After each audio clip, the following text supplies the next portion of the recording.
You ask Tiger to solve. This deals with linear equations with one unknown. The final result is y equals -5.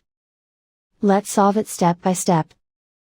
Group all constants on the right side of the equation. Subtract 7 from both sides. Simplify the arithmetic.